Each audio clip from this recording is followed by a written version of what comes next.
శ్రీ సాయినాథాయ నమః. శ్రీ సాయి సచ్చరిత్రము 37వ అధ్యాయము చావడి ఉత్సవము. హేమాడ్పంతి ఈ అధ్యాయములో కొన్ని వేదాంత విషయములు ప్రస్తావించిన పిమ్మట చావడి ఉత్సవమును గూర్చి వర్ణించుచున్నాడు. తొలి పలుకు. శ్రీ సాయి జీవితము మిగుల పావనమైనది. వారి నిత్యకృత్యములు ధన్యములు.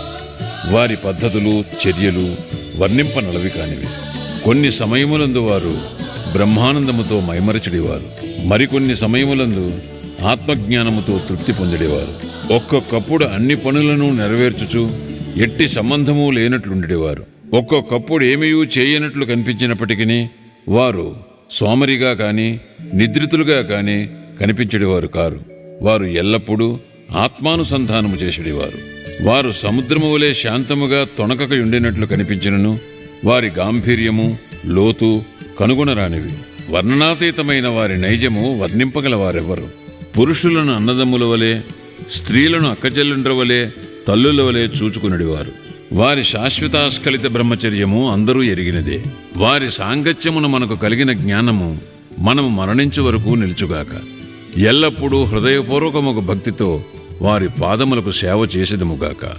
వారిని సకల జీవకోటి యందు చూచిదముగాక. వారి నామము ఎల్లప్పుడూ ప్రేమించెదముగాక. వేదాంత సంబంధమైన దీర్ఘోపన్యాసము చేసిన పిమ్మట హేమాడ్పంతు చావడి ఉత్సవమును వర్ణించుటకు మొదలెడెను.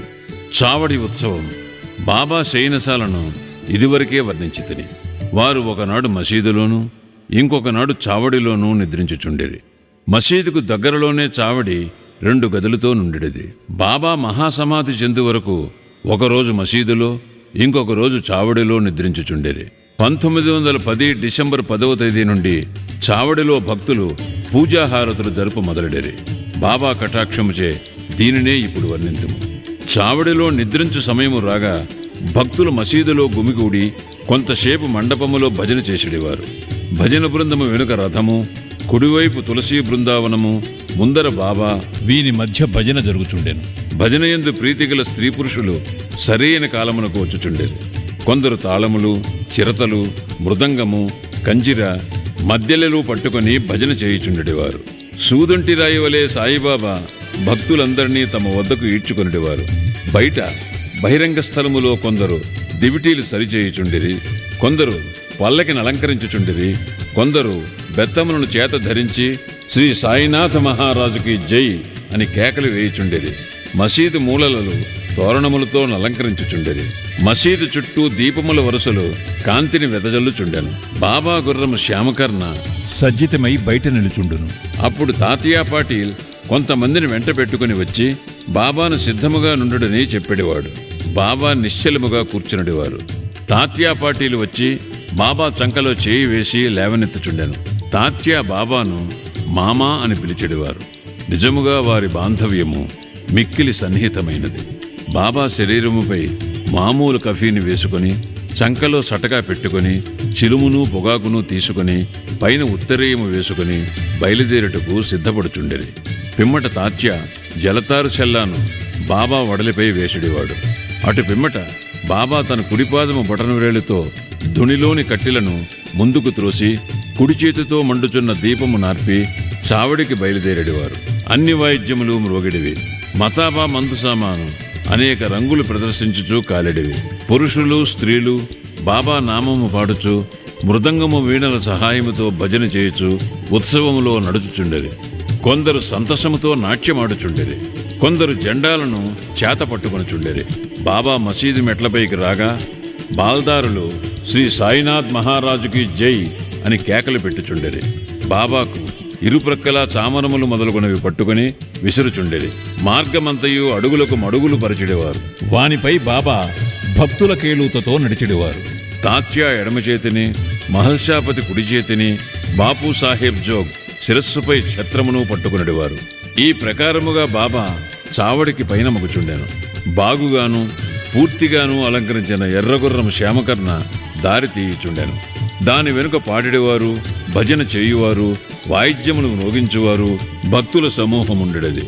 హరినామస్మరణతోనూ బాబా నామస్మరణతోనూ ఆకాశము బ్రద్దలగునుటులా మారుమ్రోగుచుండెను. ఈ మాదిరిగా శోభాయాత్ర మసీదు మూల చేరుసరికి ఉత్సవములో పాల్గొన్న వారందరూ ఆనందించుచుండిరి. ఈ మూలకు వచ్చేసరికి బాబా చావడి వైపు ముఖము పెట్టి నిలిచి ఒక విచిత్రమైన ప్రకాశముతో వెలిగిడివారు. వారి ముఖము ఉదయ సంధ్య వలె లేదా బాలభానుని వలె ప్రకాశించుచుండెను.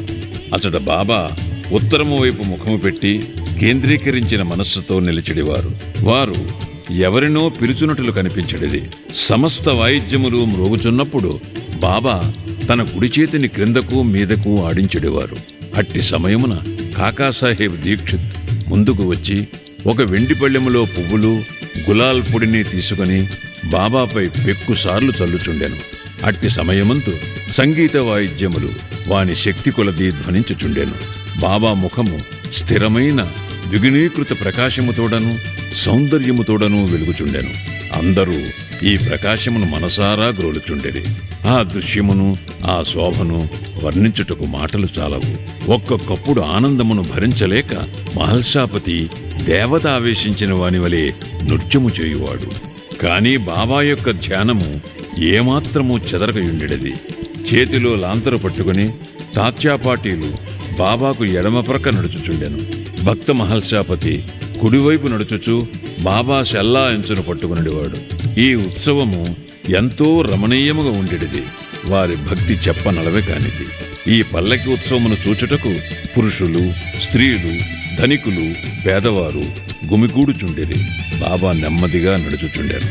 భక్తి ప్రేమలతో భక్తమండలి బాబాకి ఇరుప్రక్కలా నడుచుచుండెడివారు. వాతావరణమంతయు ఆనందపూర్ణమై ఉండగా శోభాయాత్ర చావిడి చేరుచుండెను.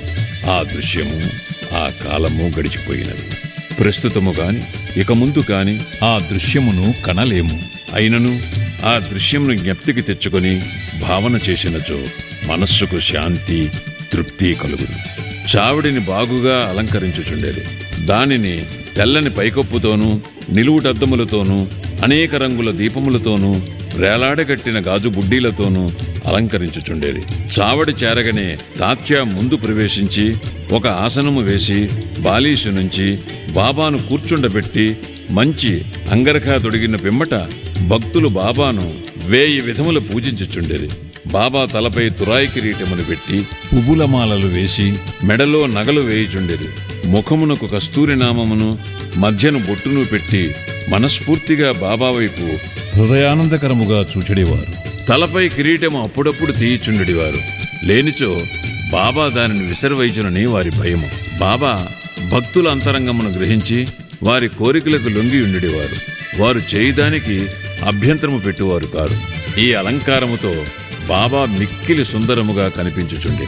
నానాసాహెబ్ నిమోనుకర్ గిర్రును తిరుగు కుచ్చుల ఛత్రమును పట్టుకునిచుండెను.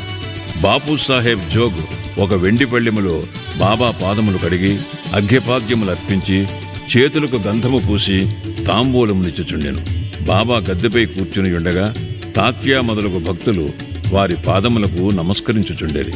బాలీషుపై ఆనుకొని బాబా కూర్చుని ఉండగా భక్తులు ఇరువైపులా చామరములతోనూ విసనకర్రలతోనూ విసురుచుండేది. అప్పుడు శ్యామ చిలుమును తయారు చేసి తాత్యాకు ఇవ్వగా అతడొక పీల్పు పీల్చి బాబాకిచ్చుచుండెను. బాబా పీల్చిన పిమ్మట భక్త మహల్సాకు ఇచ్చుడువారు. తదుపరి ఇతరులకు లభించుచుండెను. జడమగు చిలుము ధన్యమైనది. మొట్టమొదట అది అనేక తప పరీక్షలకు ఆగవలసి వచ్చాను. కుమ్మరులు దానిని ద్రొక్కుట, ఎండలో ఆరబెట్టుట, నిప్పులో కాల్చుట వంటివి సహించి తుదకు అది బాబా ముద్దుకు హస్తస్పర్శకు నోచుకున్నది. ఆ ఉత్సవము పూర్తి అయిన పిమ్మట భక్తులు పూలదండలను బాబా మెడలో వేసిడేవారు. వాసన చూచుటకు పువ్వుల గుత్తులను చేతికిచ్చేవారు. బాబా నిర్వ్యామోహము, అభిమాన రాహిత్యములకు అవతారము అగుట చేత ఆ అలంకరణములను గాని మర్యాదలను గాని లెక్కపెట్టువారు కారు.